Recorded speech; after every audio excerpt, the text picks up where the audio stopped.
प्रिय छात्रों, कक्षा 10वीं गणित विषय गद्य आचार द्विघात समीकरण के अंतर्गत प्रश्नावली 4.3 का प्रश्न क्रमांक 10।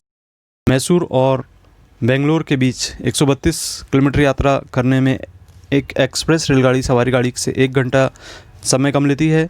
मध्य के स्टेशनों पर ठहरने का समय ध्यान में लिया जाए। यदि एक्सप्रेस रेलगाड़ी की औसत चाल सवारी गाड़ी की औसत चाल से 11 किलोमीटर प्रति घंटे अधिक हो तो दोनों रेलगाड़ियों की औसत चाल ज्ञात कीजिए। इसके लिए हम मान लेते हैं कि सवारी गाड़ी की चाल x किलोमीटर प्रति घंटे है। एक्सप्रेस रेलगाड़ी की चाल बराबर x धन 11 किलोमीटर प्रति घंटे होगी। 132 किलोमीटर की दूरी तय करने में लगा समय 132/x बराबर होगा एवं एक्सप्रेस रेलगाड़ी द्वारा लिया गया समय बराबर 132/x धन 11 घंटे होगा। प्रश्न के अनुसार हम कह सकते हैं कि दोनों में समय का अंतर 1 घंटे है, तो चूंकि समय बराबर दूरी बटे चाल होता है तो हम लिखेंगे 132/x ऋण 132/x धन 11 बराबर 1। इसका लघुत्तम ले लें तो x गुणित x धन 11 प्राप्त होगा।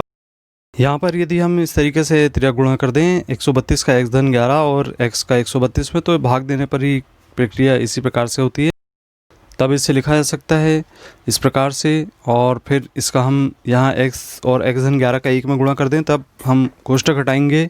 132 का x में गुणा होगा और धन 132 गुणित 11 लिखेंगे। ऋण 132x बराबर x गुणित x धन 11 लिखेंगे। 132x से 132x घटाएंगे, कैंसिल होगा, तब यहाँ बचेगा 132 गुणित 11 बराबर x गुणित x धन 11। अब x का x में गुणा हुआ तो x स्क्वायर धन 11x हो जाएगा।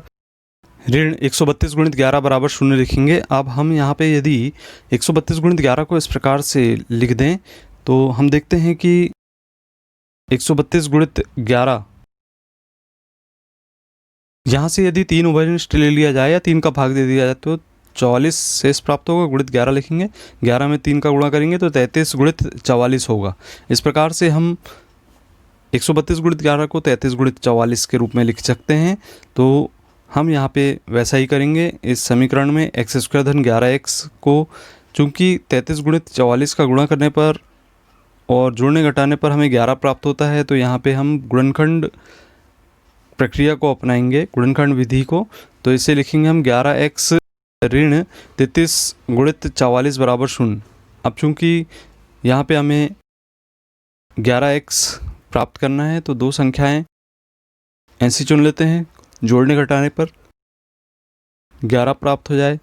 तो 44x में से हम यदि 33x को घटा दें तब 11x प्राप्त हो जाता है। तब इसे इस प्रकार से लिखेंगे और ऋण 33 गुणित 44 बराबर 0 लिखेंगे। अब हम उभयनिष्ठ लेंगे तो यहाँ से x उभयनिष्ठ लेने पर x धन 44 प्राप्त होगा और 33 का भाग जाएगा, तो हम इसे लिखेंगे ऋण 33 गुणित x धन 44।